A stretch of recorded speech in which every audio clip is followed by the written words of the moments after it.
Dans un premier temps, nous allons avoir le mot de bienvenue du président de l'association étudiant 221.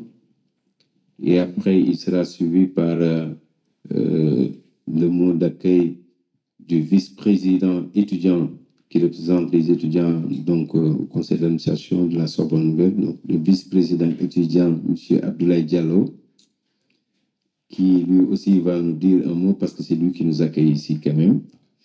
Le vice-recteur, le recteur de l'université Cheikh Anta Diop de Dakar est représenté ici par le vice-recteur, M. Bachir Niang, qui va prendre la parole, suivi de l'ambassadeur qui ouvrira cette conférence, avant maintenant de donner la parole à nos conférenciers, hein, dans l'ordre honneur aux dames d'abord, hein, puis Maître Bargès et ensuite l'honorable Omar Pen, comme j'aime l'appeler.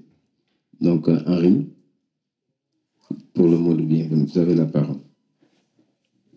Merci.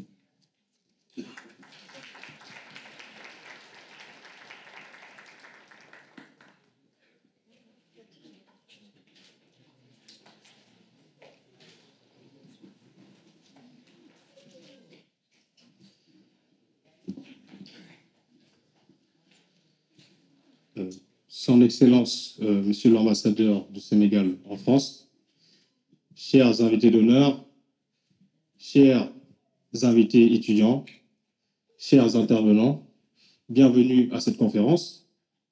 Mais que dire de l'Afrique face aux défis de la transition écologique et du développement économique? Je ne suis pas un spécialiste, mais le discours qu'on nous tient très souvent est que l'Afrique est le continent qui pollue le moins et qui subit le plus les effets du réchauffement climatique.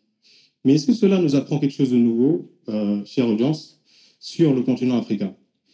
Au contraire, cela vient tout simplement exacerber, souligner encore le paradoxe africain. Par exemple, dans le domaine économique, si on prend l'exemple des ressources naturelles, l'Afrique est le continent qui renferme, qui regorge le plus de ressources naturelles.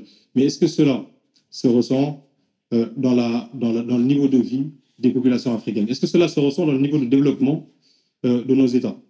Non, au contraire, l'Afrique renferme le plus de pays pauvres et endettés qui comptent sur l'aide internationale ou encore qui comptent sur les financements internationaux pour financer son budget et dont le PIB n'arrive même pas à rembourser le service annuel de la dette.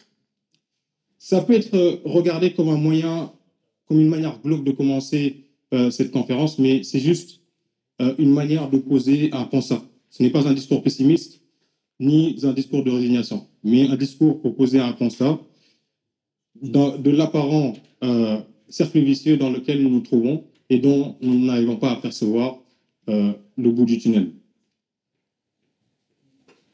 Ce constat étant fait, j'aimerais faire une transition de contextualisation en citant quelques mots. On pourvoit l'éclairage des villes, des villages. On allume la nuit. On le fait très bien. Des réverbères au niveau des carrefours, des places publiques. Quand donc comprendra-t-on que la nuit, l'obscurité peut également se faire dans le monde moral, dans le monde des idées, et qu'il faudrait rallumer les flambeaux dans nos esprits. À travers ces quelques mots de Victor Hugo prononcés dans son discours de 1848 pour défendre le budget de la culture, je pose le cadre des quelques mots que je voudrais échanger avec vous, qui tourneront autour de deux axes, la sensibilisation et l'engagement. Pourquoi la sensibilisation, chers camarades? Parce que si on fait l'analogie avec le vocabulaire agricole, nous sommes en période, disons, d'abondance. Les universités, les formations et les diplômes auxquels nous aspirons ne constituaient que des rêves pour nos parents. Ils se sont donc sacrifiés, ils ont mené un combat en espérant que demain, les portes qui leur sont fermées puissent être ouvertes aux générations qui vont venir plus tard. C'est donc les fruits de ce combat que nous sommes en train de récolter. Mais nous qui aujourd'hui sommes aspirants avocats, informaticiens, génie mécanique, linguistes, informaticiens, communicants ou que sais-je encore, Que faisons-nous de cette connaissance qui nous permet d'avoir les moyens de comprendre les enjeux, dont cet enjeu qui est celui du réchauffement climatique?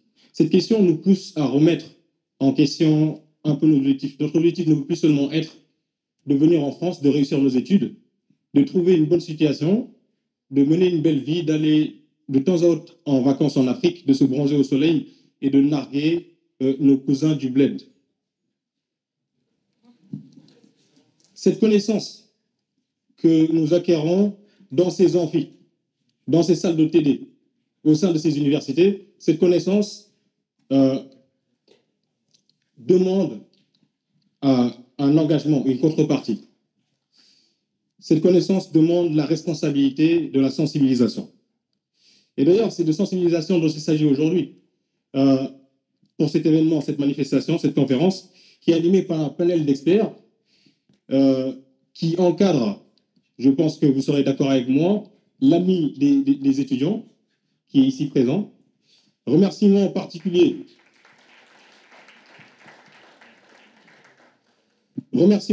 à Maître Bargès, qui, malgré un agenda très chargé, nous a fait honneur d'être présent ici aujourd'hui. Maître Bargès, peut-être certains s'y méprendront en croyant qu'il vient nous offrir, qu'il vient nous présenter une vision de l'Afrique face aux défis de la transition écologique et du développement économique avec des lunettes d'occidentaux. Mais détrompez-vous parce que Maître Bargès est venu nous apprendre une leçon. Il ne faut pas se fier aux apparences. Maître Bargès connaît très bien l'Afrique et je pourrais même m'aventurer à dire plus que la majorité des personnes qui sont ici présentes parce qu'il a vécu en Afrique et il travaille avec énormément de pays africains, notamment sur le financement de grands projets dans le domaine des énergies. C'est la raison pour laquelle aujourd'hui il est à sa place et il nous parle d'un de ses sujets de prédilection, le climat. Remerciements en particulier également à Madame Mariam Fofana, également homologue présidente d'association estudiantine, la MECAS de Paris 1. Madame Mariam Fofana qui aujourd'hui est là présent et au-delà des points intéressants sur lesquels elle va intervenir, représente une symbolique. La symbolique de la jeunesse qui assume sa mission. Une jeunesse qui, bien formée, insérée professionnellement, assume pleinement sa responsabilité, celle de sensibiliser. Et en le faisant, elle s'engage. Et c'est bien d'engagement également dont il s'agit aujourd'hui. Cela peut paraître un simple mot, mais ce qui est extraordinaire aujourd'hui, c'est que c'est un mot qui nous permet de résumer 50 ans. 50 ans de carrière d'un artiste que nous avons aujourd'hui la chance de côtoyer. De la cause estudiantine au climat, Omar Pène a toujours employé sa plume à éveiller les consciences sur les enjeux sociétaux. Il s'est attelé, pour ainsi reprendre les mots de Victor Hugo que j'ai cités en préambule, à rallumer le flambeau dans nos esprits. Peut-être suis-je trop jeune pour vous résumer ces 50 ans, mais je me rappelle que ma jeunesse a été bercée par ces mélodies apaisantes dans la chambre de mon défunt oncle Théo. Engagement, chère jeunesse. Alors pour terminer, engageons-nous. En adoptant cette posture, ce n'est pas parce que nous écoutons un discours et nous l'appliquons religieusement, le discours néocolonialiste et paternaliste de certains pays qui viennent nous donner la marche à suivre, mais nous adoptons le comportement d'une personne qui, face à un problème qui le touche et qui touche sa famille, qui touche toute sa race, décide de réfléchir et de trouver une solution qui lui est propre. Et ce faisant, elle comprend que ce n'est pas à travers l'aide extérieure, ce n'est pas à travers des études qui viennent d'institutions et de personnes qui sont totalement déconnectées de nos réalités que nous allons nous développer. Enfin, il est très pratique, il est très bien de participer à ce genre d'événement, de faire semblant d'écouter le premier intervenant, de feindre de prendre note lorsque le deuxième intervient, et à la fin, prendre notre bol de tiep, l'accompagner d'un verre de jus de bouille ou de bissap pour les plus téméraires, et de quitter la salle. Mais, chers camarades, je voudrais aujourd'hui que nous prenions la mesure de la chance que nous avons d'avoir ce panel d'experts qui vient intervenir pour encadrer cet artiste, ce monument de la culture, de la musique sénégalaise, de la musique africaine. Et je voudrais que nous sortions de cet amphi avec des informations, des idées qui nous permettent de poser des actes concrets et de mener des réflexions fructueuses sur le sujet qui nous rassemble aujourd'hui, c'est-à-dire le climat. Car il serait déraisonnable, excusez-moi pour terminer, de considérer que le triste héritage que nous partageons nous a été légué par un parent lointain ou par nos dirigeants. C'est tout à notre honneur de considérer que nous sommes collectivement à l'origine de cet héritage. Le meilleur gouvernement, les meilleurs ambassadeurs, les meilleurs consuls, les meilleures délégations permanentes auprès des organisations internationales ne pourraient suffire à régler ce problème. Si nous prenons compte de cela et que nous adoptons ce comportement, que nous nous mettons en face de notre responsabilité historique, les obstacles qui se dressent devant une Afrique qui aspire au développement économique en phase avec le respect de l'environnement nous paraîtront moins insurmontables. Je vous remercie. Je vous souhaite une bonne...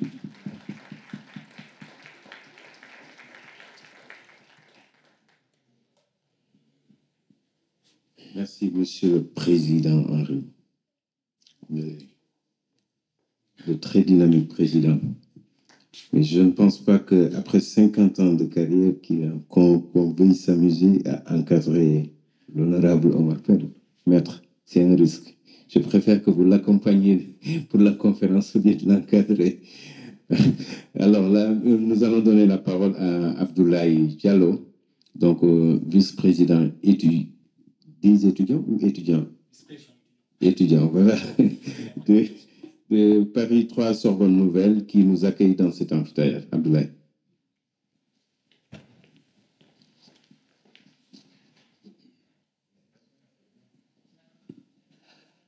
Bonjour à toutes et à tous.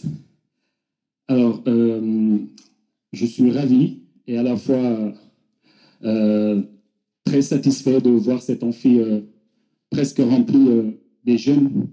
Bon, je vais dans ce sens-là. Je ne vais pas aller très long. Le mot, ce sera juste de parler au nom de la Sorbonne Nouvelle, étant vice-président étudiant, c'est-à-dire l'interlocuteur privilégié entre les étudiants, les associations et l'ensemble des personnels de l'université, mais aussi les instances dirigeantes de cette université.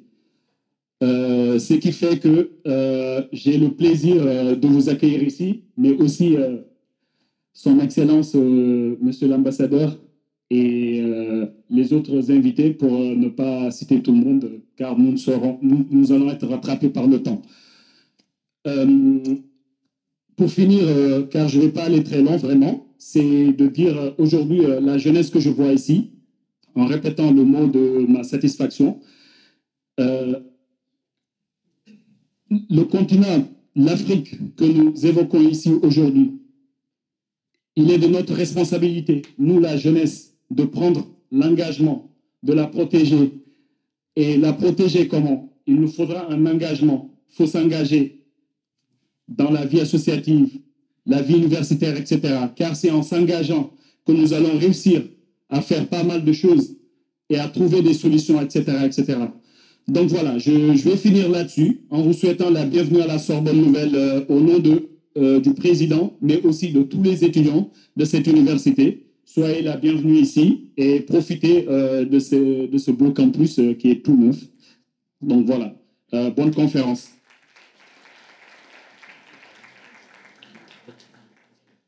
Merci beaucoup, Abdoulaye. Monsieur le vice-recteur de l'Université Cheikh Anta Diop, je pense que vous êtes ici dans un environnement que vous connaissez, que vous maîtrisez. Donc, à vous la parole. Monsieur Bachir Niang, sous vos applaudissements, s'il vous plaît.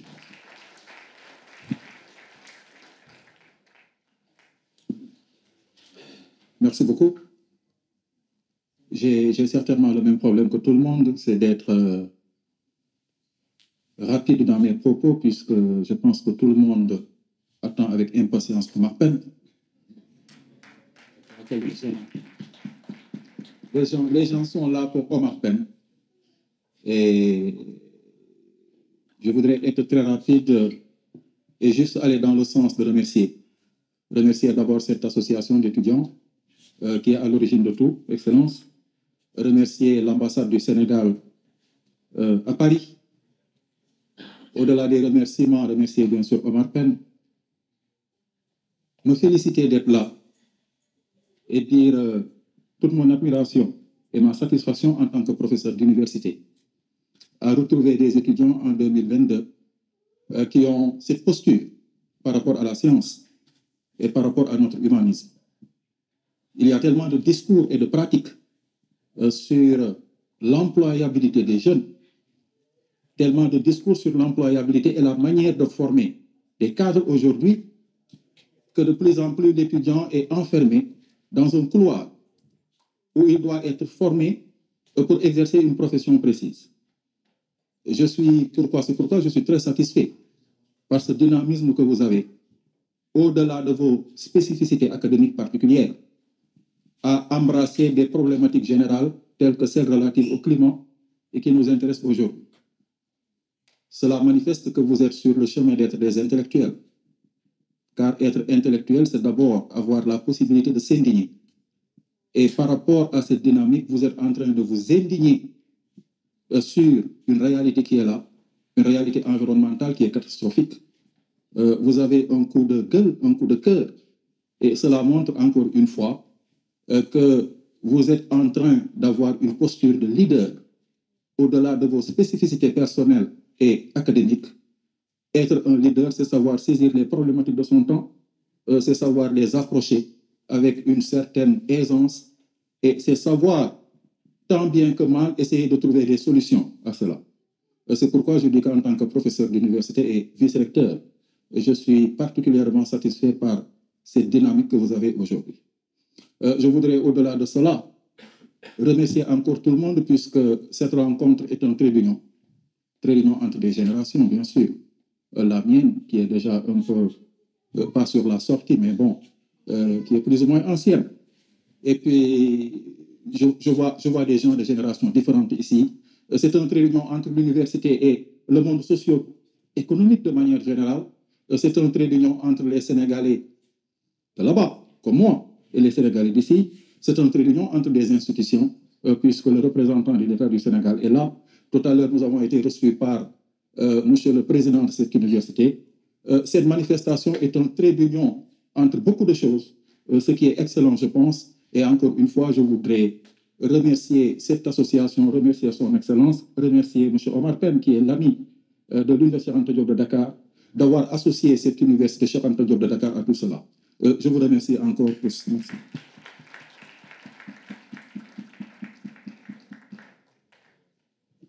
Merci beaucoup, M. Niang. Nous allons maintenant donner la parole à une autorité sans qui cette cérémonie n'aurait pas eu lieu.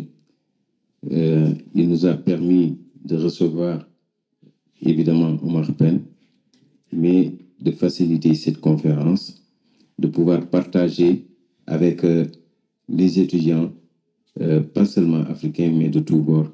Je veux nommer son Excellence, l'ambassadeur du Sénégal en France, son Excellence M. El Hadj Maguette Sèye.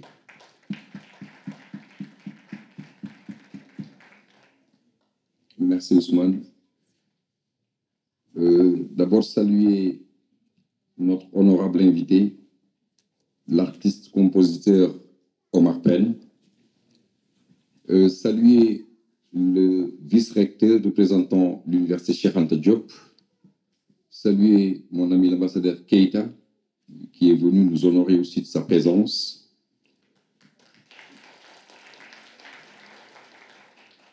Monsieur le consul général du Sénégal à Lyon, Monsieur le ministre conseiller de l'ambassade du Sénégal en France, Monsieur le chef de service de gestion des étudiants sénégalais à l'étranger, qui est votre patron. Il faut bien l'appeler.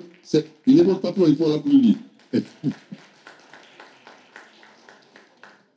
Maître, je vous salue aussi. Madame, je vous salue. Bien sûr, je salue particulièrement le président de l'association étudiants 2021 et surtout celui qui nous accueille ici, le vice-président étudiant de l'université Sorbonne Nouvelle. Je vous salue toutes et tous, bien sûr notre conseiller culturel et l'ensemble des membres de l'ambassade. Monsieur le vice-recteur, après votre cours magistral, je m'étais dit, je m'abstiens de prendre la parole, sinon pour dire merci d'être présent. Mais vous avez raison, nous avons aujourd'hui une conjonction très heureuse. C'est la culture qui est un excellent véhicule, un excellent vecteur, qui permet de transmettre de manière fulgurante, très rapide, des informations, des causes, et qui permet aussi de retenir et de graver dans la mémoire collective et individuelle des choses essentielles. Nous avons la jeunesse, qui est non seulement l'avenir, mais qui est aussi le porte-flambeau, qui est la force vive, qui permet d'avancer dans la sécurité, dans la sûreté, mais qui est surtout l'espoir. Nous sommes dans un cadre universitaire, cadre d'échange, de culture, d'enseignement, de formation, de façonnement des esprits. Quelle belle conjonction donc, pour traiter d'un thème qui est au cœur des préoccupations de l'ensemble de nos pays, le climat et l'environnement.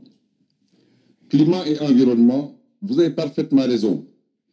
Il nous faut, dans de tels cadres, avec un tel aéropage, réfléchir sur les problèmes, mais sur les solutions que nous proposons surtout. Le problème, il est bien diagnostiqué. Quelles sont les solutions? Nous avons, dans le cadre, nous, de nos activités et de nos responsabilités d'acteurs étatiques, des solutions que nous mettons sur la table. Mais nous avons besoin de notre jeunesse, de la société civile, de la culture, pour pouvoir des fois nous amener à des solutions innovantes. Nous réfléchissions il y a quelques jours entre Sénégalais et Français sur les solutions de réponse aux crises climatiques. Et nous nous disions, est-il normal qu'on puisse, face à un problème global qui nous affecte tous, avoir des schèmes de solutions? Parce que des fois, c'est des schèmes de solutions. C'est comme des camisoles. C'est dire, bon, il faut faire ceci, il faut le faire en France, il faut faire la même chose au Sénégal. Est-ce qu'on doit les aborder comme ça? Est-ce que nous avons les mêmes impacts? Est-ce que nous avons les mêmes environnements? Le changement climatique au Sénégal, par exemple, c'est des inondations alternées de sécheresse, mais quelles sont les implications? Ici, peut-être c'est 2 journées enneigées qui posent quand même des problèmes, mais au Sénégal, c'est peut-être une sécheresse qui entraîne une crise alimentaire et qui fragilise non seulement des foyers, mais une structuration sociale. Donc, quelles sont les solutions à envisager et comment les adapter aux différents contextes que nous vivons? Et ces réflexions, nous les attendons de vous. Porter le flambeau de l'Afrique, nous l'attendons de vous. Il faut trouver des solutions aux problèmes africains, des solutions africaines aux problèmes africains. Et qui mieux que la jeunesse pour pouvoir aider à cela, porter ces messages d'une Afrique qui pousse, c'est l'arbre là-bas, qui pousse et qui porte l'espoir de tout un continent, de tout un peuple. Nous l'attendons de vous. Nous l'attendons d'un homme comme Omar, par son engagement permanent, constant, je dirais même sa passion pour le Sénégal, pour l'Afrique, pour la jeunesse. Merci Omar d'être là.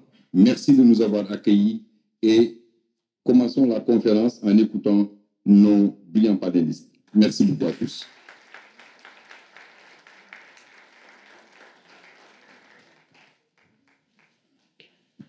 Merci beaucoup, monsieur l'ambassadeur. Nous allons bien évidemment commencer, mais commencer par entrer par la bonne porte. Donc, honneur aux dames. Nous allons donner la parole à madame Mariam Fofana, qui est consultante à l'OCDE et anciennement conseillère à la mairie de Paris en charge de la transition écologique. Donc, madame Fofana, je pense que vous êtes bien placée pour nous parler d'écosystème et tout ce qui s'ensuit. Oui, bonjour à toutes et à tous. Donc oui, Mariam Fofana, je présente rapidement. Donc j'ai été collaboratrice de cabinet pour l'adjoint à la maire en charge de l'économie circulaire et solidaire à Paris. Ensuite, conseillère pour l'adjoint en charge de la transition écologique, du plan climat, de l'eau et de l'énergie à Paris également. Et j'exerce aujourd'hui en tant que consultante analyste à l'OCDE, donc qui est l'organisation économique de coopération et de développement qui siège ici à Paris sur des questions de gouvernance de l'eau et d'économie circulaire.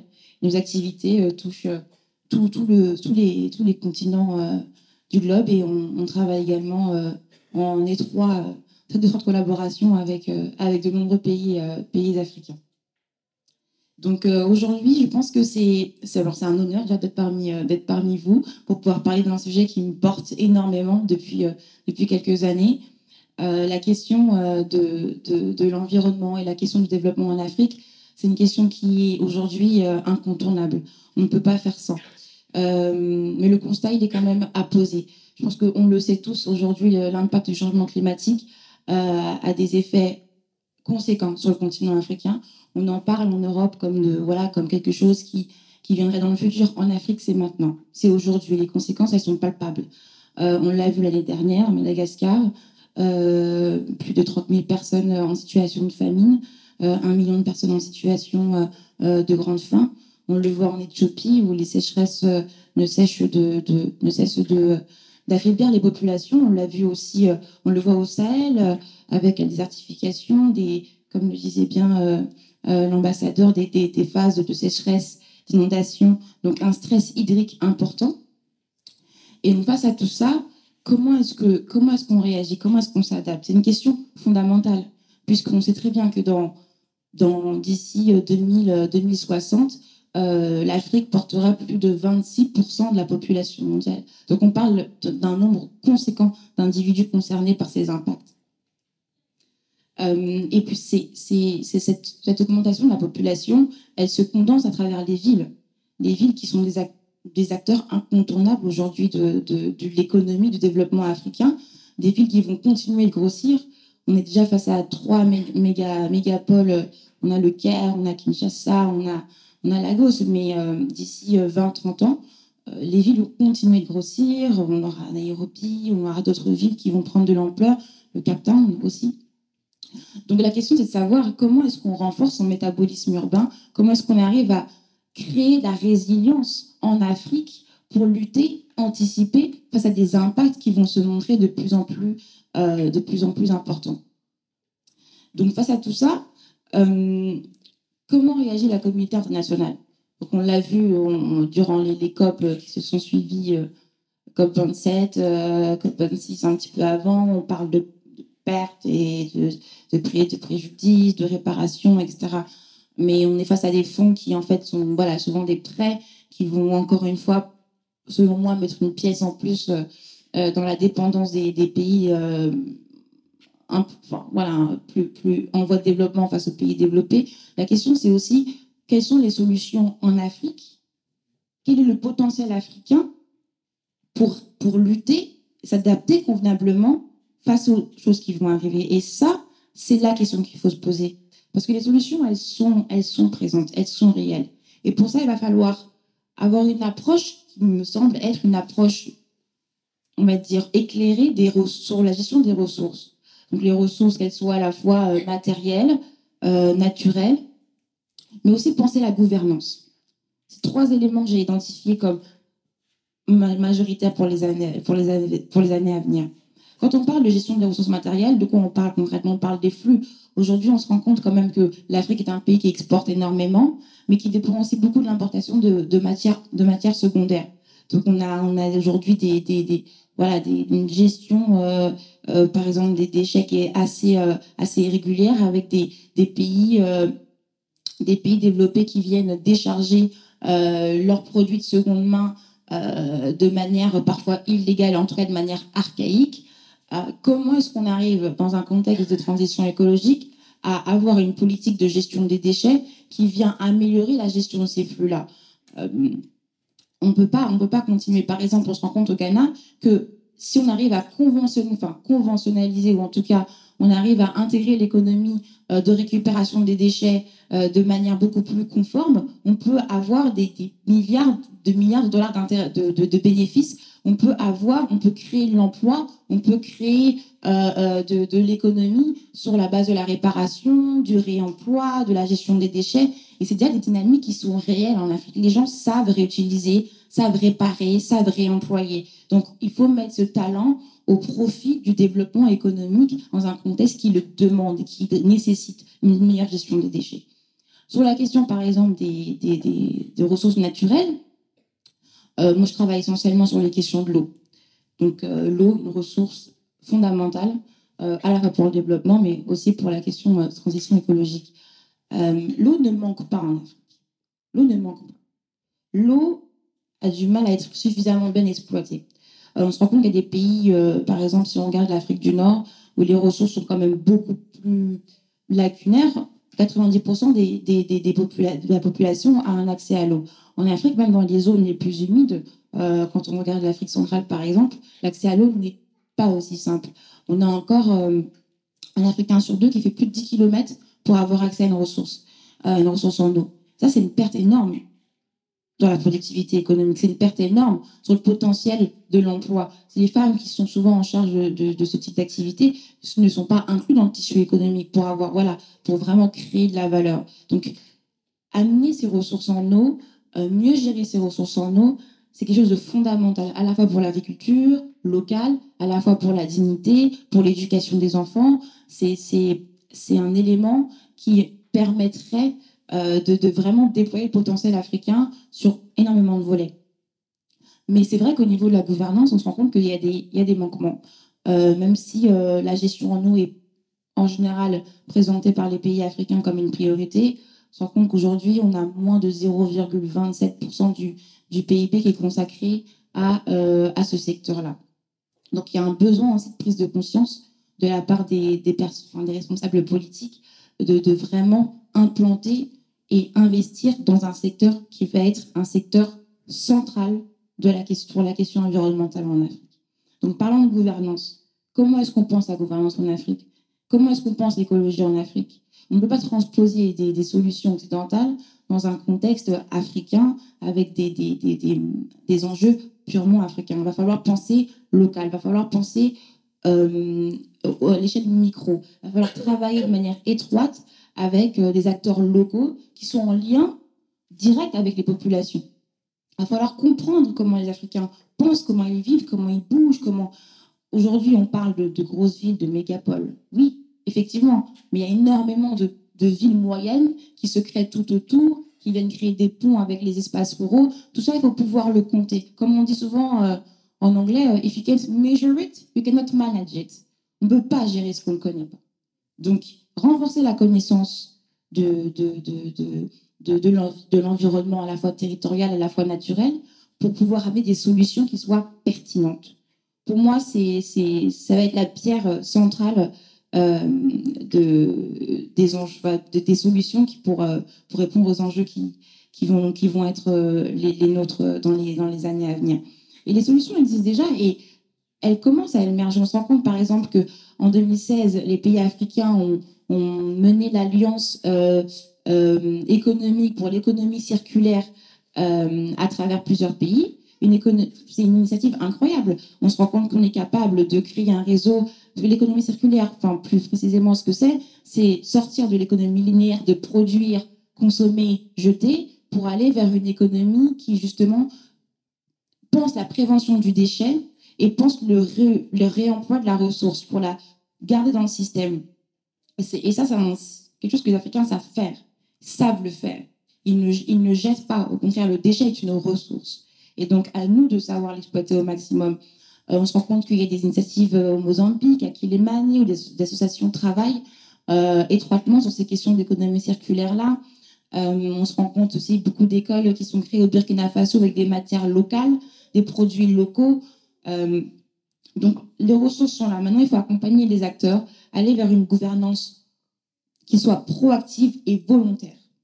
Et je pense que toutes les ressources sont là et il faut simplement prendre conscience. Et comme disait Felwine Sarr, l'économiste que j'affectionne particulièrement, il ne s'agit pas d'un retour au passé, mais d'un recours au passé pour trouver les solutions de demain. Voilà.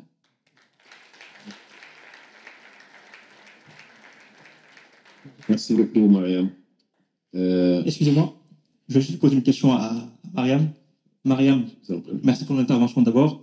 Je sais que tu es membre de la MECAS, tu es notre présidente. Si tu peux présenter un peu la MECAS en 1 minute et je redonne la parole à monsieur.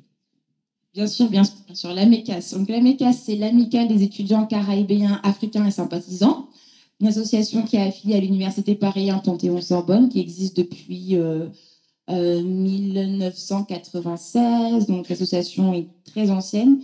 On a été créée par des étudiants africains il y a plusieurs années. L'association était en train de un peu mourir. Et puis, en 2018, on a repris de l'activité et aujourd'hui, on travaille essentiellement sur des questions à la fois économiques, politiques, aussi culturelles, en lien avec le continent africain. Une association qui pense les enjeux africains, pense les solutions apportées par les Africains.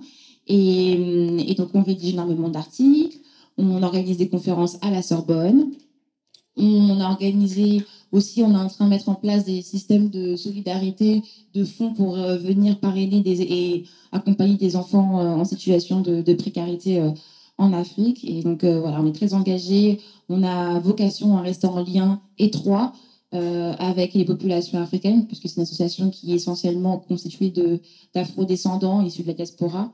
L'idée, c'est de savoir comment est-ce que nous aussi, en tant qu'acteurs issus de la diaspora, on arrive à travailler de manière constructive et solidaire avec les Africains qui eux, sont pleins de ressources et plein de solutions, et on a plein de choses à apprendre d'eux. Et voilà. N'hésitez pas à vous abonner à notre page Instagram et à suivre nos activités. Merci beaucoup.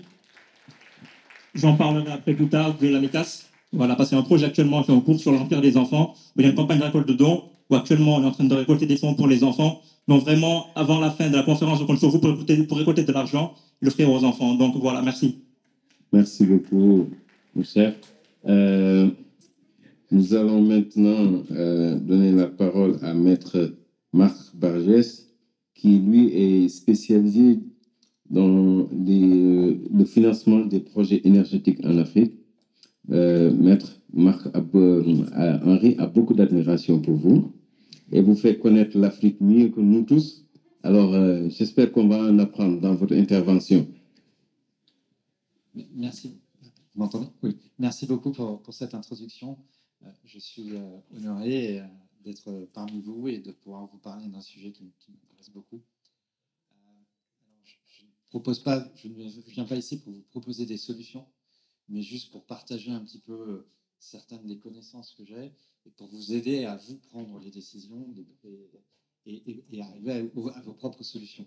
Je pense que les propos qui ont été tenus plus tôt étaient très utiles et très importants, c'est-à-dire que les solutions qui conviennent à l'Europe, aux États-Unis, à l'Asie, sont les leurs.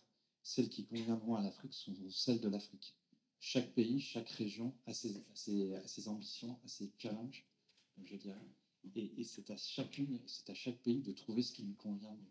Ce qui peut marcher bien en Angleterre, les panneaux solaires en Angleterre, ça n'a pas de sens pour vous donner un exemple, vu la pluie et le climat. Par contre, au Sahara, ça a beaucoup de sens. Et donc, déployer un investissement dans le domaine de l'énergie, là où c'est le mieux placé, c'est très important. Et c'est quelque chose qu'on voit de plus en plus dans mon domaine, qui est le financement de projet. Donc, qu'est-ce que je fais dans mon travail?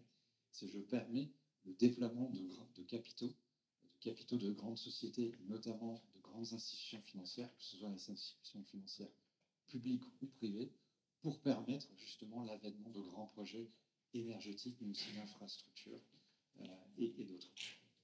Et donc, dans ce contexte-là, peut-être pour me présenter en quelques mots, je suis franco-anglais. J'ai eu la chance d'être né en Angleterre, de grandir en France, de passer un certain nombre d'années en Afrique de l'Est, d'habiter aussi en Asie.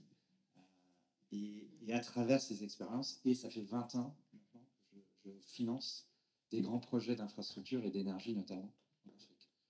À travers ces projets, j'ai notamment travaillé sur la plus grande centrale à charbon électrique d'Afrique, de Safiec, au Maroc. Mais j'ai aussi fait des dizaines, voire des centaines de projets éoliens, solaires, de la géothermie, des barrages hydroélectriques, des projets HFO, comme je dis, c'était plutôt au Mali. Donc, j'ai touché toute la panoplie des projets énergétiques. Et le constat, c'est que vous avez besoin de tout. Vous n'avez pas simplement besoin d'énergie renouvelable. Ce n'est pas une panacée. Mais ça va faire partie, ça va être une part importante de la solution à votre problème. L'énergie, sans énergie, il n'y a pas d'économie. C'est aussi simple que ça. Il n'y a pas de développement, il n'y a pas d'enseignement, il n'y a pas d'industrie. Et donc, l'énergie est au cœur du développement économique d'un pays. Et donc, c'est fondamental. Et renier ou empêcher à l'Afrique d'avoir ce développement énergétique, c'est empêcher le développement de l'Afrique. Donc, ce n'est pas acceptable. ce constat, oui. Ah oui, pardon. Donc ça, c'est le premier constat. Ensuite, qu'est-ce que c'est la transition écologique plutôt que la transition énergétique? Et c'est un point important, mais ils sont liés. La transition écologique, je ne vais pas vous donner la définition d'un avocat, je vais donner une définition simple. C'est passer de l'ère du pétrole à l'ère de l'économie durable, l'économie circulaire. Et ça, on le fait pour deux raisons. La première que tout le monde connaît, c'est le changement climatique. Mais la deuxième raison dont on parle moins, c'est qu'en fait, les ressources d'hydrocarbures sont des ressources finies.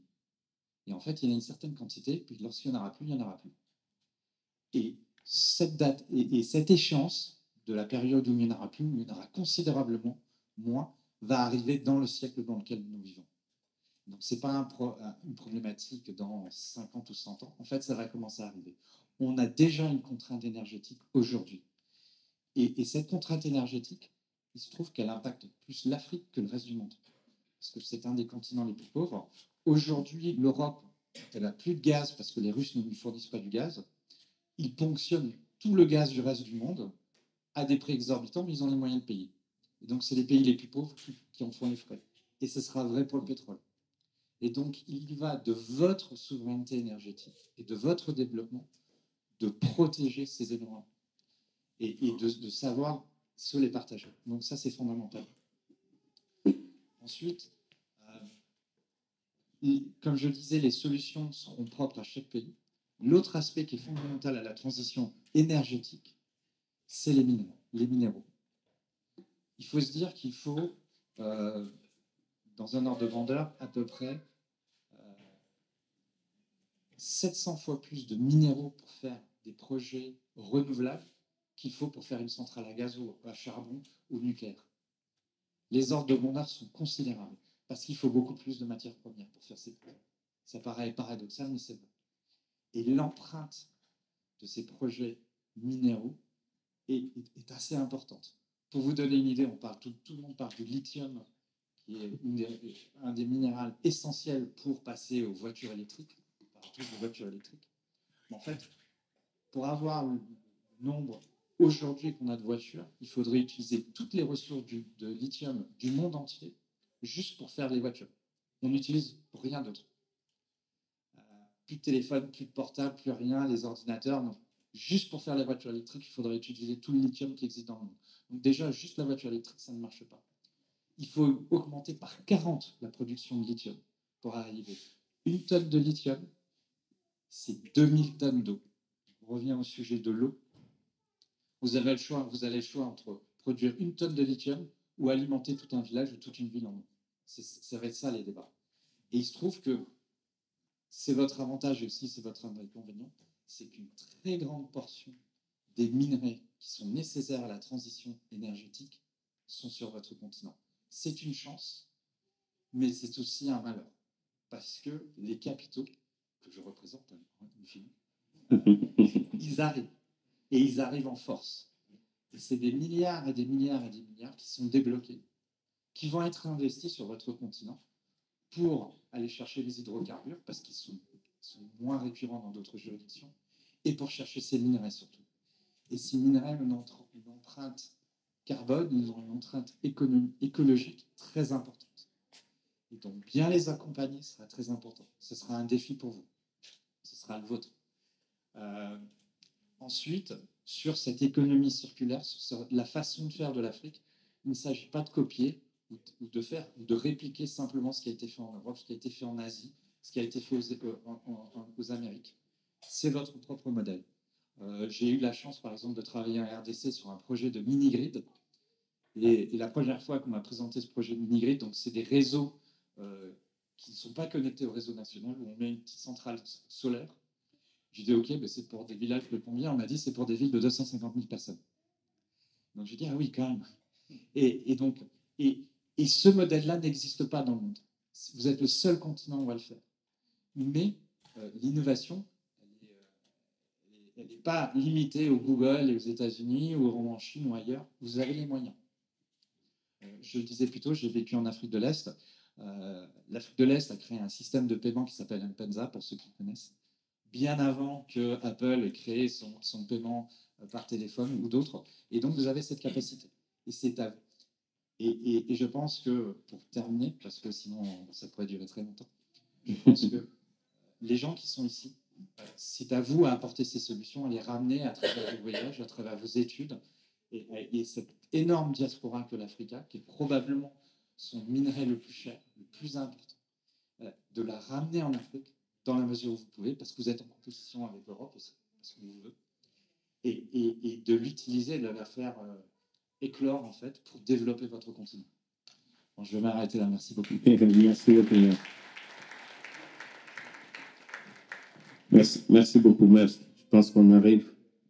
Je pense qu'on arrive au tableau final qui consiste à donner la parole à celui pour qui on est tous là. Donc, comme je disais tout à l'heure, l'honorable Omar Pène.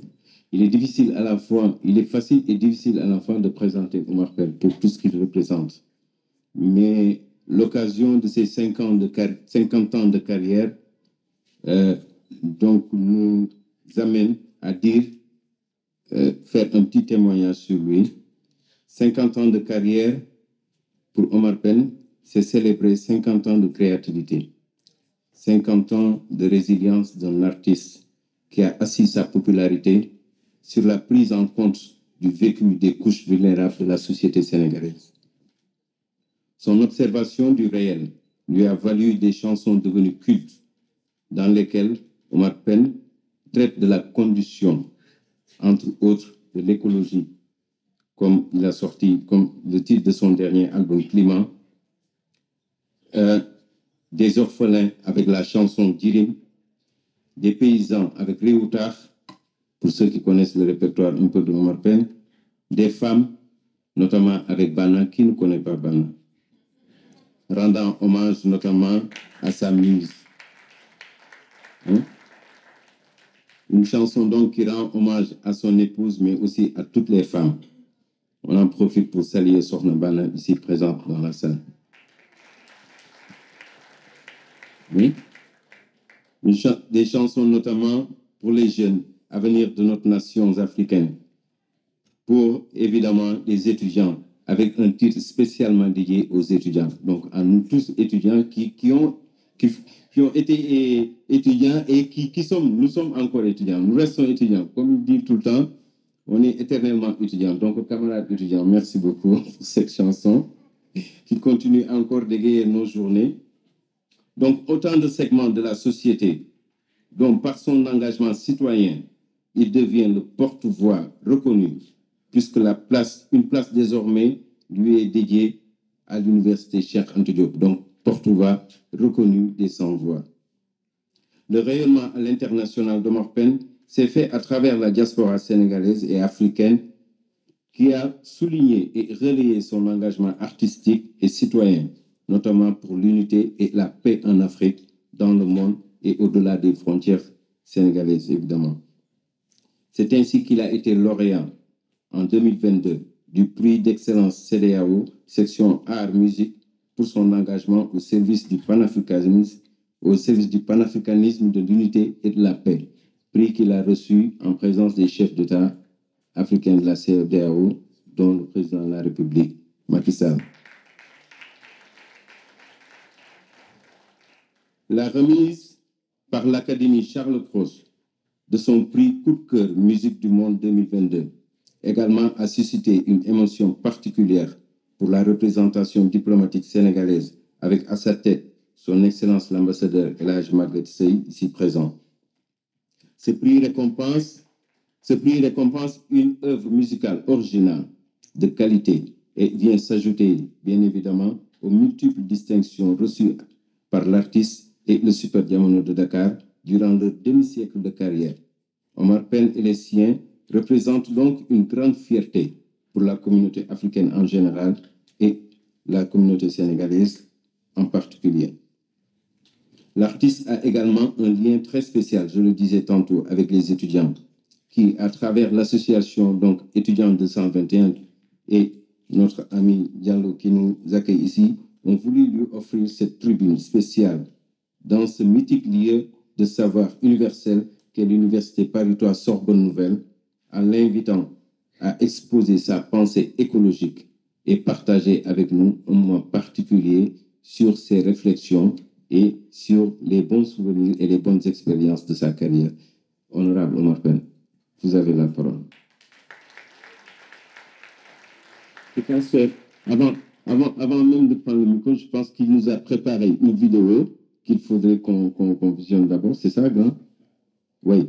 Donc, la vidéo, on va lancer la vidéo qui dure 6 minutes et après, il prendra.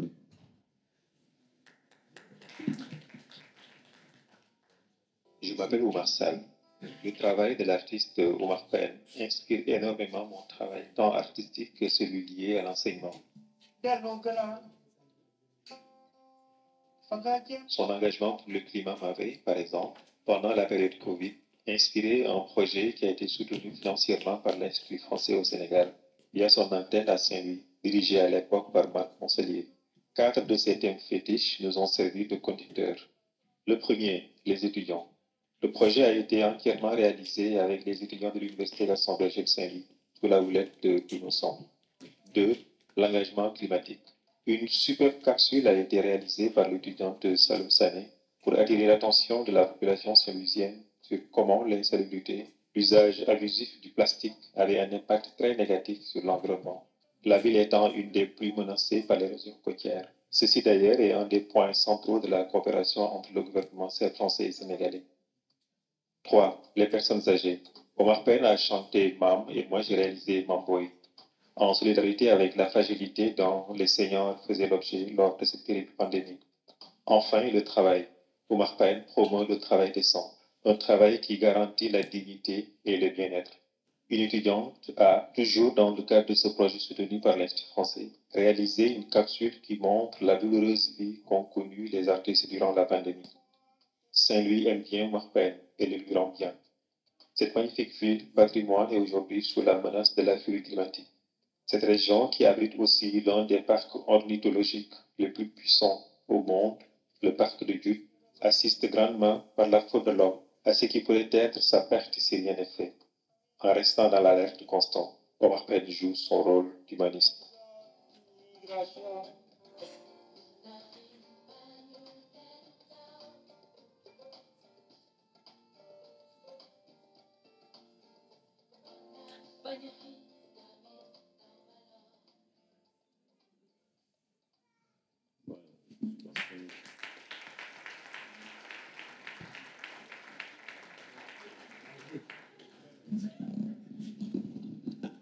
Voilà. Le système D, ça marche parfois. Voilà, mon grand. Vous pouvez être assis ou... Bon, c'est parfait. Merci, bonsoir.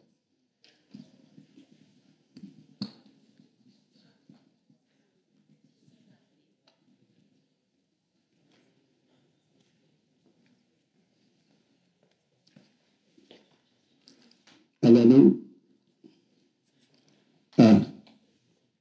on doit faire un chanteur devant un micro.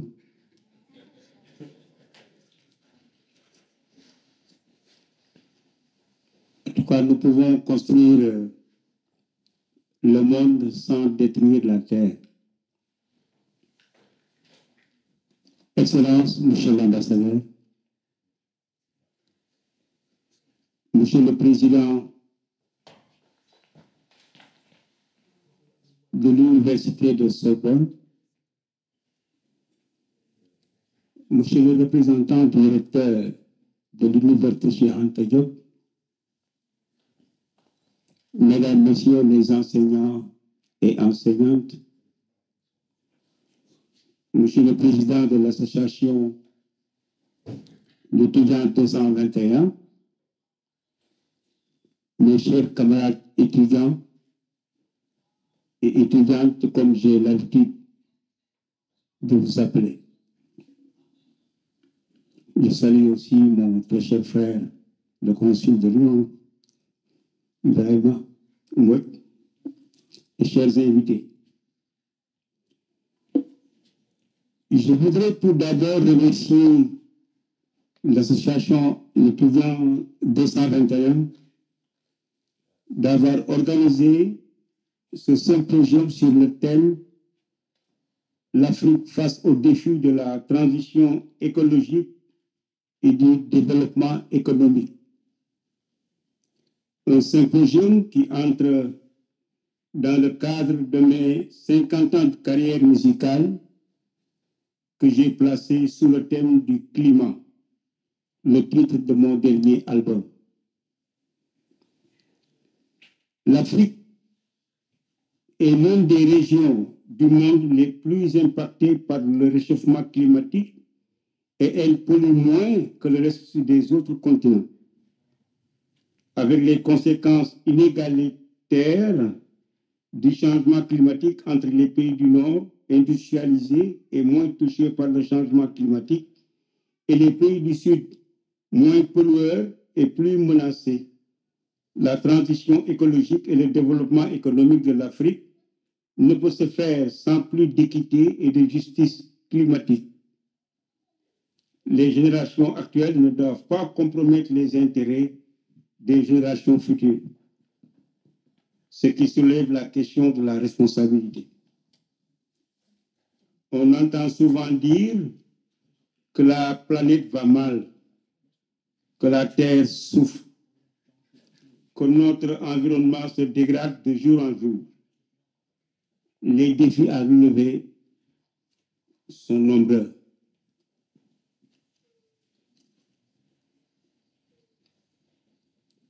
L'érosion des sols, les pollutions atmosphériques et aquatiques, l'extinction d'espèces, la perte de la biodiversité, les modifications climatiques, la disparition des forêts, la dégradation du milieu de vie. Les énergies fossiles surchauffent la planète. Sous nos yeux, les forêts du monde brûlent, les inondations et les sécheresses augmentent et tuent des milliers de personnes. La situation sur le plan environnemental est donc très alarmante et le plus souvent, on pense que nous ne sommes pas concernés. Face à ce spectacle, face à ce que je considère comme une blessure écologique, il nous faut adopter un nouveau comportement envers la nature. Il est impératif de réorganiser notre environnement et d'y porter un nouveau regard, de passer un nouveau contrat avec la nature. L'éthique environnementale est aujourd'hui la meilleure alternative pour apprendre aux populations cette nécessité qu'il y a de rendre plus sain notre environnement quotidien. C'est dans ce sens qu'il faut placer la transition écologique comme un levier de développement. Elle permet de développer de nouveaux modèles de production, d'accéder à de nombreux marchés et de créer des emplois. Avec le réchauffement climatique, la raréfaction des ressources et les risques environnementaux, la transition écologique devient un impératif.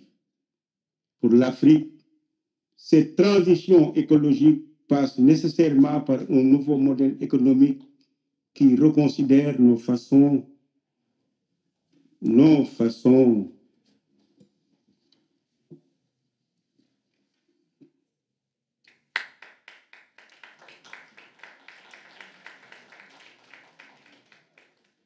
de consommer et de produire. L'urgence climatique nous incite tous et toutes à revoir le plus rapidement possible nos comportements. Le développement économique n'est pas incompatible avec la transition écologique. Il nous revient à tous de tout simplement changer nos modes de production et de consommation. Nous devons construire un développement à l'africaine. La conciliation du développement économique et de la transition climatique en Afrique passe nécessairement par un retour à nos cultures et à nos traditions pour réintroduire une dimension éthique dans nos rapports avec nos environnements quotidiens. Car en Afrique, la préservation de l'environnement n'est pas partie de textes légaux tels que les décrets, les codes forestiers, les conventions internationales. Beaucoup de nos mythes et légendes visent à protéger certaines ressources végétales, animales et même certains endroits de la nature liés à la culture. C'est le cas, par exemple, du bois sacré en Casamance. Nous pouvons donner l'exemple également des totems liés à des familles qui ont ainsi l'obligation morale de les protéger et de ne, sous aucun prétexte, les consommer car ils protègent des communautés. Oui, nous pouvons construire le monde sans détruire la terre. Le chapitre 3 de la charte de Kurukan Fuga, datant de 1236, est consacré à la préservation de la nature et nous exhorte à prendre toutes les précautions nécessaires avant d'agir sur la nature. Il faut introduire ces éléments de notre culture dans nos politiques environnementales, car il est vain de penser que nous pourrons arriver à un développement si nous négligeons la dimension culturelle qui pose la question des styles de vie et de la place que nous accordons à notre environnement et aux générations futures. La Grande Muraille Verte, ce projet de reboisement pour lutter contre les effets du changement climatique et la désertification en Afrique, qui traverse tout le continent africain sur 7800 km, de Dakar à Djibouti, en passant par 11 pays, est une bonne initiative, mais qui se tarde à se concrétiser. Nous devons tous nous engager dans la lutte contre le changement climatique. Le bouleversement climatique mondial pose des défis majeurs aux acteurs du développement. La protection du climat doit tous nous concerner.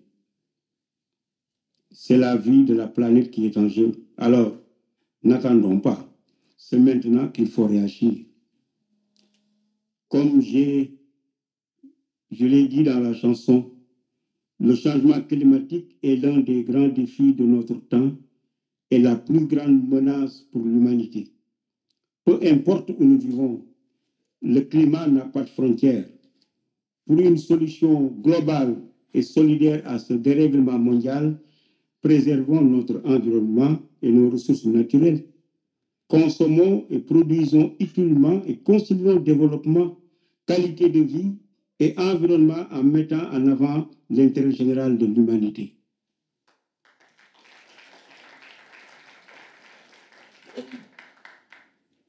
Les enjeux climatiques sont nombreux. Atténuation des émissions à gaz à effet de serre, l'adaptation climatique, la justice et le financement climatique. Je vous invite à vous engager sur ces urgences écologiques. Il nous faut développer une croissance verte, c'est-à-dire concilier la transition écologique et le développement en favorisant une croissance économique qui limite ses empreintes négatives sur la planète. Il nous faut trouver un compromis entre le développement durable et la croissance économique. Je vous remercie de votre attention.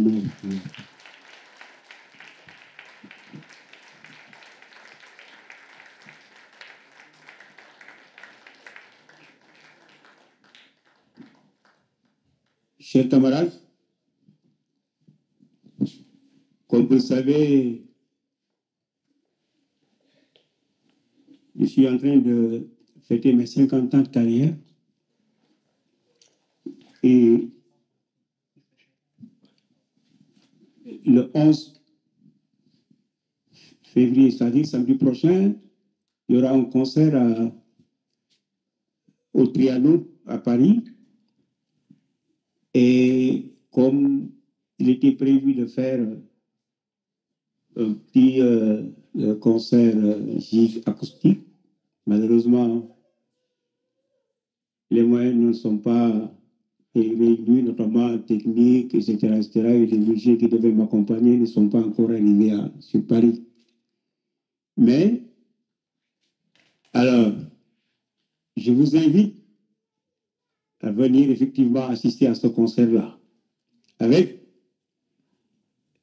une très bonne nouvelle, parce que j'en ai discuté tout à l'heure avec son Excellence Michel l'ambassadeur. Il m'a promis effectivement qu'il va vous donner gracieusement quelques billets pour que vous puissiez venir assister à ce concert-là.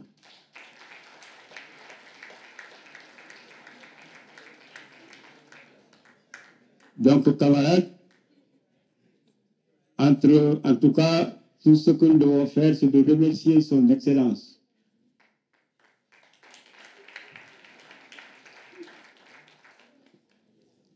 Sans aucune gloriole, je me permettrai de dire que c'est un homme bien. C'est un patriote, quelqu'un qui aime son pays et qui adore ses compatriotes. Depuis que je l'ai rencontré, au mois de novembre, dans son bureau, il m'a accueilli. Et quand je lui ai parlé du réchauffement climatique, il m'a tout simplement dit que je ferais partie du comité d'organisation. Parce qu'en fait, je crois que ça nous interpelle tous. Et on fera honneur à notre pays, à notre continent, disons. Parce que, comme moi, il est panafricaniste. D'où, aujourd'hui, il a invité certains de ses collègues. Et je suis très heureux, quand même, de voir, effectivement, que certainement, on fera d'autres conférences, parce qu'on n'a pas encore fini de parler de ce réchauffement climatique-là. Je remercie encore une fois cette université, la Sorbonne, qui est très mythique. Très franchement, en parlant de Sorbonne aujourd'hui, ça nous ramène à quelque chose qui a son importance, c'est l'étudiant. Tous les étudiants qui sont sortis de cette illustre université sont devenus des gens qui comptent à travers le monde, je dirais même en dehors de la France et de l'Afrique. En tout cas, je suis très honoré, très heureux de partager ce moment-là avec vous. Et j'ose espérer que le 11, Inch'Allah, on fera la fête et je vous promets que le meilleur concert que j'aurai à produire, ce sera ce samedi-là. Merci. Merci beaucoup.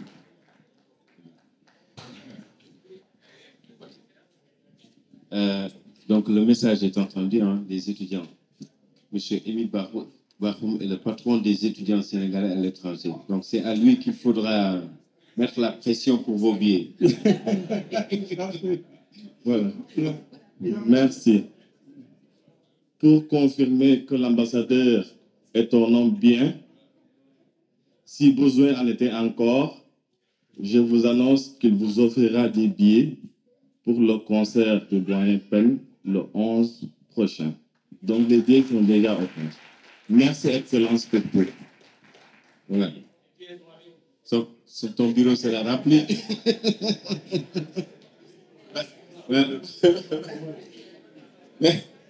Merci, Excellence, monsieur l'ambassadeur.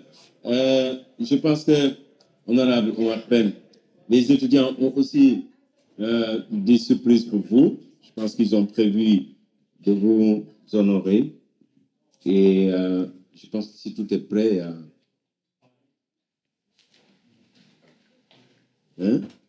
Henri, comment ça se passe? Monsieur le Président, il reste là-bas et il donne des ordres. Henri. Et il ose donner des ordres au chef de service des étudiants. Henri, quand même. Donc voilà, le chef de service des étudiants et monsieur le président des étudiants vont donc honorer monsieur Omar Pène, camarade étudiant.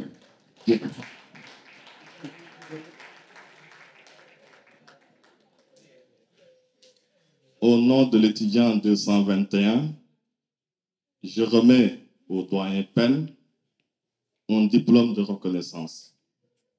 Reconnaissance pour votre engagement exceptionnel, sans faille pour les causes nobles et surtout pour la cause estudiantine. Doyen Pen.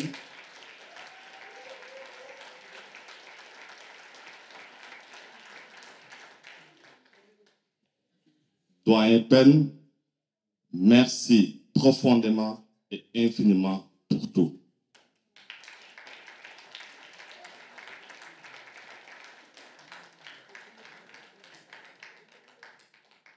Nous sommes très fiers de vous et félicitations. Que Dieu vous bénisse.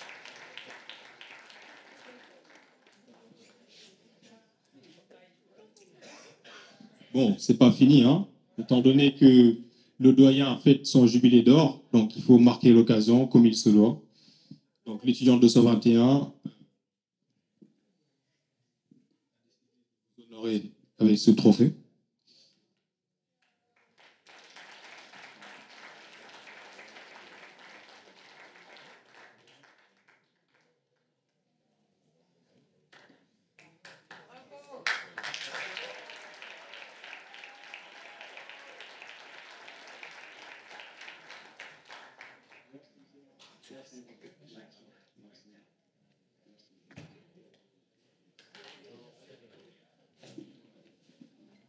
Merci beaucoup. Émile, ils attendent bien. Et moi aussi, hein, je suis étudiant, il faut quand même dire. Merci beaucoup, Harry.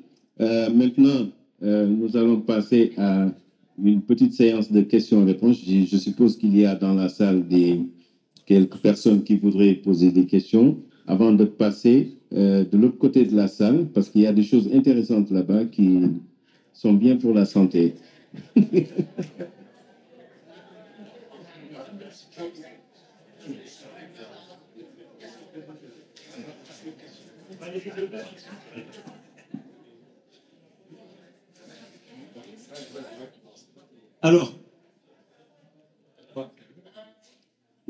Alors, bonjour à tous. On va passer à une session de questions-réponses.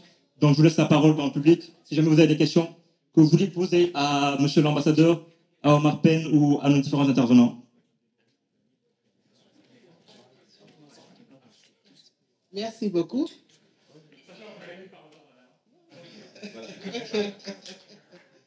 Merci beaucoup. Merci beaucoup aux étudiants qui ont organisé cette journée aujourd'hui. Je me présente. Je me nomme Matamba. Monsieur l'ambassadeur, merci. Peut-être l'invitation qu'on m'a donnée n'a pas passé au niveau de l'ambassade, mais actuellement, je suis en mission. Je représente le ministère des collectivités territoriales. Le ministre Mamadou Talla vous salue. Salue aussi notre idole, Omar Pen. Je suis là en tant que représentante du ministère sur l'invitation de M. Hassan Ndoye, qui représente Omar Pen ici. Peut-être que je suis dans les deux côtés. En même temps, je suis membre de la SUD. C'est pourquoi ils m'ont envoyé directement l'invitation. Si on est en face de lui, c'est notre père. Je ne peux même pas parler, c'est notre père, mais en tant que je suis venu en mission, c'est pour vous dire que le ministère des collectivités territoriales est là. À mon nom, je suis président du conseil d'administration du Centre national de la fonction publique locale et de la formation. Merci à vous tous. Merci à Tata Bana. Merci à la famille Diamono qui est là. Merci à Ousmane. Merci beaucoup. Alors, on a une autorité. Ça serait bien que les étudiants aussi prennent la parole, qu'ils disent ce qu'ils pensent par rapport à l'environnement. Donc, je vous donne la parole aux étudiants d'abord, après on verra encore pour les autorités.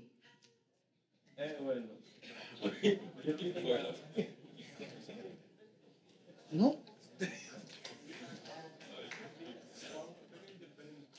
Merci beaucoup de m'avoir donné l'occasion de m'exprimer devant ce public bien garni en connaissances et en ressources qui nous est cher. Et pour juste parler de l'écologie, j'aimerais juste aborder la question, enfin pas aborder la question parce que je pense que les personnes qui sont sur le plateau ont fait le tour. Mais j'aimerais juste ajouter que nous, autres étudiants, ne devons pas être inactifs face à la question de l'écologie. Ne soyons pas ce qu'on appelle des passagers clandestins, pour parler en sociologie. Prenons des initiatives. Pensons à notre avenir. Pensons pas à demain, pas à l'après-demain. Pensons au siècle qui arrive. Peut-être que actuellement, le réchauffement climatique nous impacte moins, mais pensons à nos fils, à nos futurs petits-enfants. Prenons des initiatives. Changeons nos modes de consommation et de production. Produisons ou essayons de produire plus bio. Pensons au recyclage, au triage. Et ensemble, si chacun d'entre nous donne ce qu'il peut face à la question écologique, je pense que, je ne dirais pas le Sénégal, mais plus le monde sera dans un penchement meilleur. Si nous prenons des exemples comme au Brésil, où il y a eu récemment une falaise qui a chuté et il y avait des touristes en même temps, sans être prévenus de cela, je pense qu'il y a un problème urgent qui s'impose. Le Pays-Bas, un pays occidental, il est menacé de disparition dans certains, je dirais pas longtemps, mais dans quelques années. Pourquoi? Parce que le niveau de l'eau est très élevé. Les chutes des glaces causées par notre action, malheureusement. Et je pense que l'heure est arrivée de vraiment faire des efforts ensemble.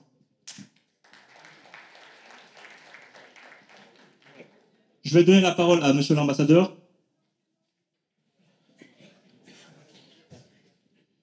Écoutez, merci beaucoup. Je suis très heureux d'être là.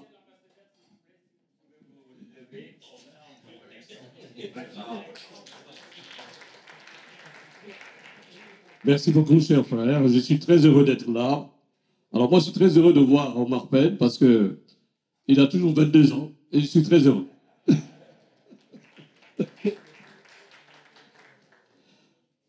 Vous savez, la planète, c'est notre chose commune.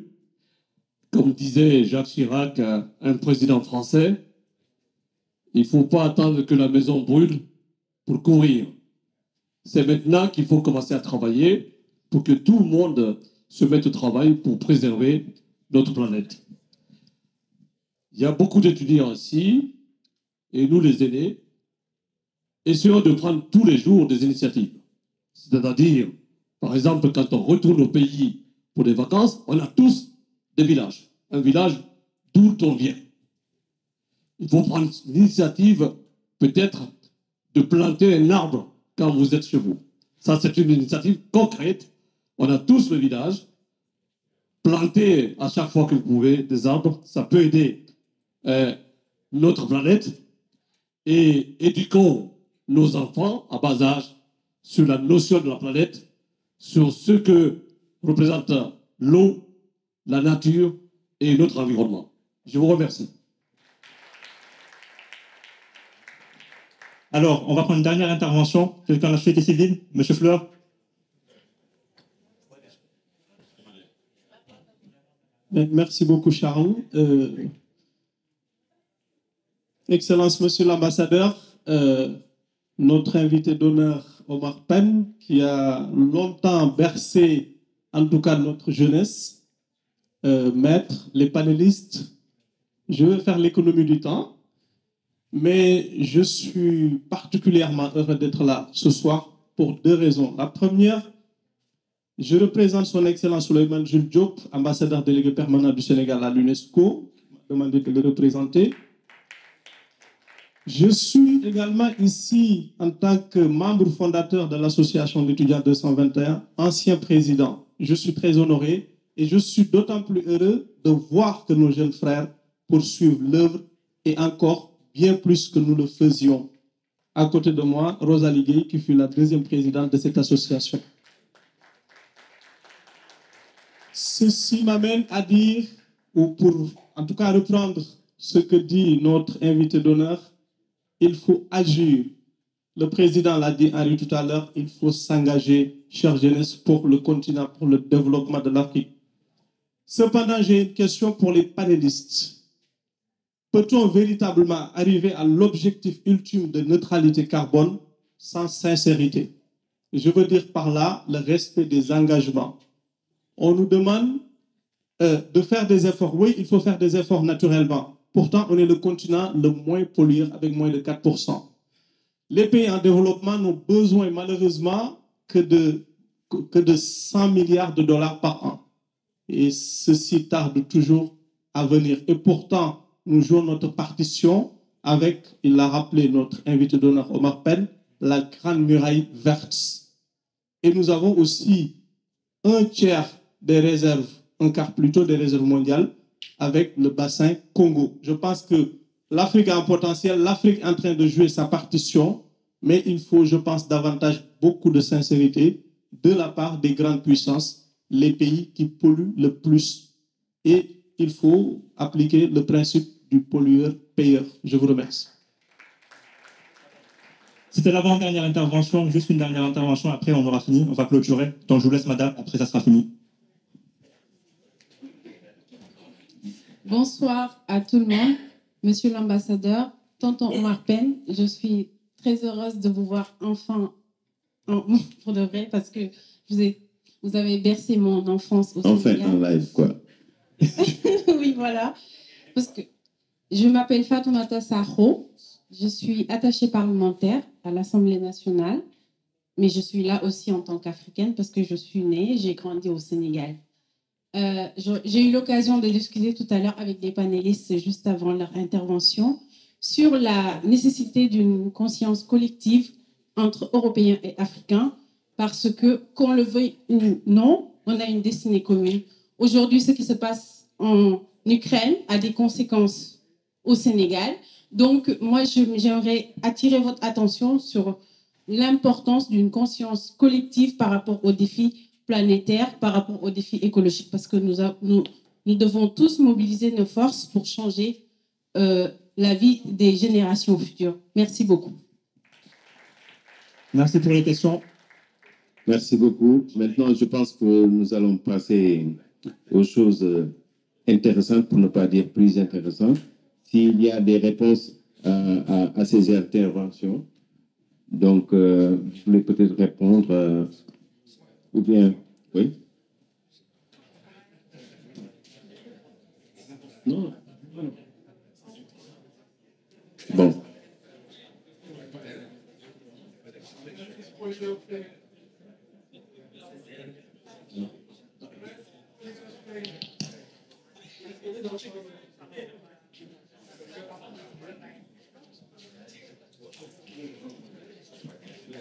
C'est bon? Oui. Alors, je vais peut-être répondre à la question qui portait sur l'exigence de la neutralité carbone vis-à-vis des pays africains. Aujourd'hui, on le sait, le continent africain dans son entièreté, c'est 3% des émissions de gaz à effet de serre à l'échelle planétaire. C'est rien. C'est une goutte d'eau dans la mer. Donc oui, aujourd'hui, je pense qu'il y a certains discours qui encouragent la mobilisation des acteurs africains à aller vers des pratiques éco-responsables, etc. Aujourd'hui, je pense que le concept d'éco-responsabilité est un peu exagéré vis-à-vis des populations, puisque pour pouvoir aller vers l'écologie, il faut déjà traverser la phase d'industrialisation massive. Et comme j'en parlais aussi avec les panélistes aussi présents, mais je pense que sincèrement, l'Afrique a besoin plutôt de trouver un modèle de résilience économique face aux impacts écologiques, plutôt que d'aller vers une conscientisation qui finalement n'est basée sur quoi? Aujourd'hui, la conscience écologique, si on devait la comparer entre un Européen et un Africain, je pense que la conscience, elle est le caractère précieux de la ressource est quelque chose de très ancré chez les populations africaines. Je pense au contraire qu'il faut regarder qui pollue aujourd'hui. Qui pollue vraiment à l'échelle planétaire? C'est l'Occident, c'est l'Asie, voilà les responsables. Et je pense que les personnes qui subissent les effets de cette pollution ne doivent pas être mis au devant de la responsabilité. La responsabilité, elle est ailleurs. Maintenant, l'Afrique doit se poser la question comment se positionner dans l'échiquier international au vu de l'impact de ces pratiques sur le continent. Il va falloir être robuste, il va falloir trouver des moyens de résilience. Mais la responsabilité, pour moi, elle est sur celui qui pollue. Et celui qui pollue, il est ici, il est là. Et il n'est pas en Afrique. Merci beaucoup. Merci beaucoup, Madame Fofana. Merci, Maître. Merci Omar Pène. Excellence, Monsieur l'ambassadeur. Merci beaucoup. Merci, camarades étudiants. Maintenant, nous vous invitons à casser la croûte ou dîner à côté, dans la salle à côté. Merci pour votre présence. À très vite.